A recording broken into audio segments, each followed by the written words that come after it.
Olá!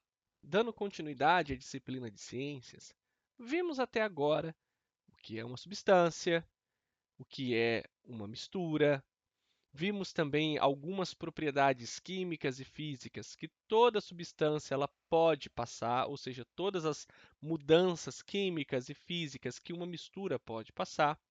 Mas precisamos agora, nessas atividades investigativas, entendermos de onde surgiu todo esse conceito, a partir de quando surgiu os elementos químicos, o que são os elementos químicos, qual é a propriedade dessas substâncias. E a partir do momento que nós temos a mistura de tais substâncias, como que nós podemos separar essas substâncias ou essas soluções? Daí, vamos entender que as principais funções inorgânicas, e reparem que a palavra inorgânica também pode ser vista como o oposto de orgânica.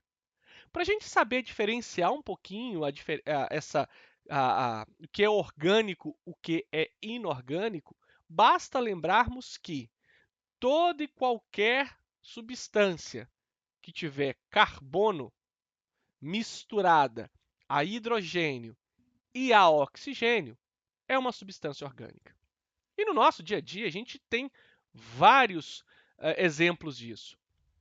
O açúcar, a proteína, as gorduras, todas essas substâncias são orgânicas porque elas são formadas com carbono ou a partir do carbono. O inorgânico é o que não terá essa mistura. Nós podemos ter os ácidos, os sais, as bases, que também nós chamamos de hidróxidos, ou os óxidos. Quantas vezes nós tomamos um suco de limão e percebemos que esse suco de limão está muito azedo? Então, perceba que eu estou usando o sabor associado. Toda substância ácida, ela é uma substância que, por natureza, ela é azeda. Do outro lado de uma escala, quando nós tomamos um copo de leite, percebemos que o leite ele não é azedo, mas quando ele estiver azedo, ele está estragado, e aí ele está ácido. Mas, naturalmente, em condições naturais de uso, o leite ele é uma substância mais alcalina, mais base.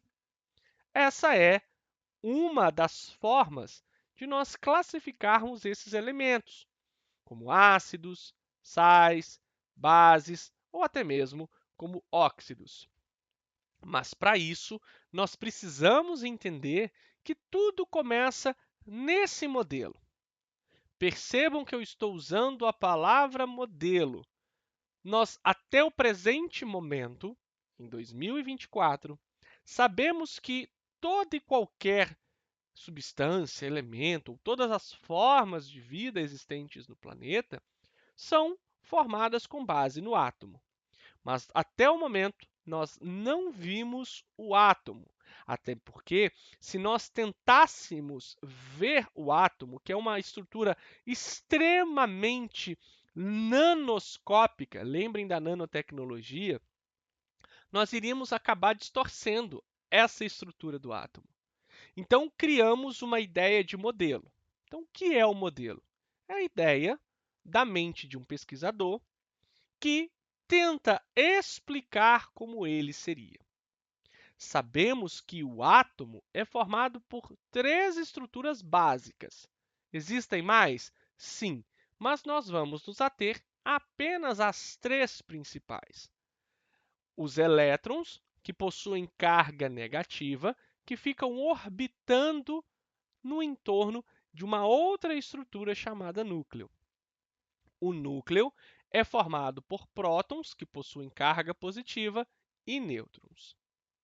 Se um elemento químico possui mais cargas positivas do que cargas negativas, eu digo que ele está positivamente carregado, porque ele tem mais cargas positivas do que negativas. A isso, ou a ele, damos o nome de cátion. Se ele tem mais cargas negativas do que cargas positivas, ele está eletricamente mais carregado do que em relação às cargas positivas. A ele nós chamamos ânion. Lembrem-se que tanto os cátions quanto os ânions podem também ser considerados íons. Então, nós temos íons positivos, que são os cátions, e íons negativos, que são os ânions. Nesse sentido, sabemos que, segundo este cientista ou naturalista, talvez num passado não tão distante seria difícil criar o conceito de pesquisador, mas talvez sejamos mais tentados a dizer naturalista, ou talvez o termo cientista seja um pouco mais adequado. Segundo Arrhenius, toda substância que em solução aquosa sofre uma ionização, lembra da palavra íon, positivo ou negativo, produzindo um cátion, ou seja, carga positiva, apenas o íon H+ é um ácido.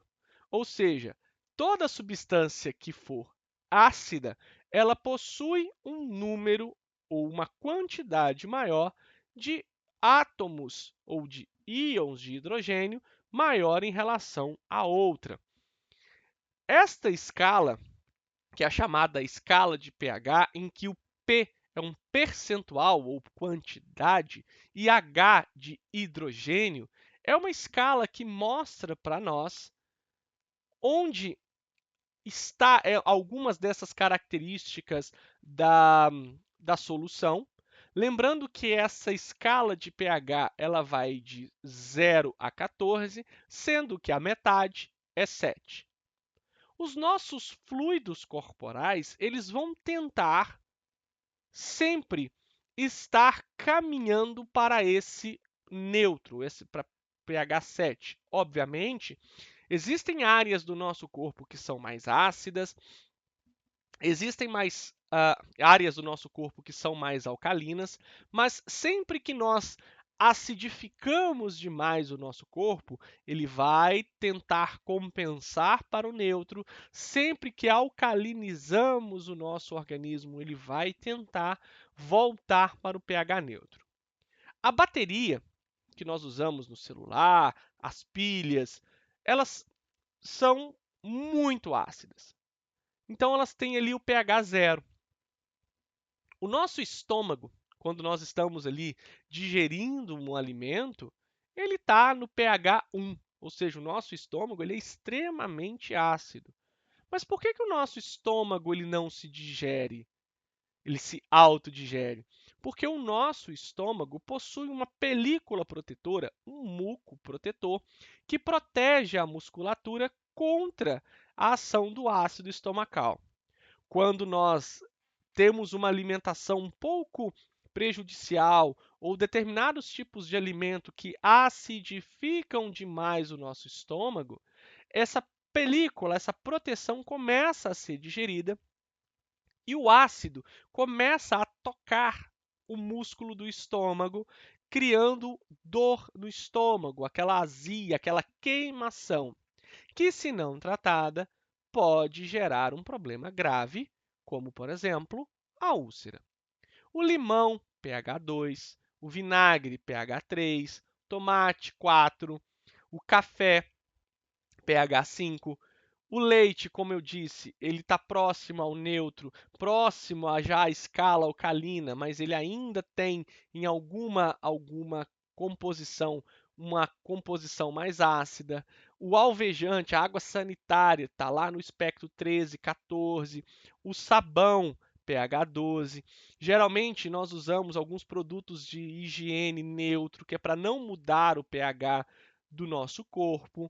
O antiácido, por que ele é antiácido? Ele está na escala alcalina. Então, se nós queremos inibir ou bloquear a ação de um ácido, a gente usa uma substância alcalina para que ela venha a neutralizar. O nosso sangue está ali entre 7 e 8. Então, sempre que nós analisamos a escala de pH, nós podemos classificar estas substâncias de acordo com a capacidade que elas têm de serem classificadas entre sais, ácidos, base, etc. Muito obrigado.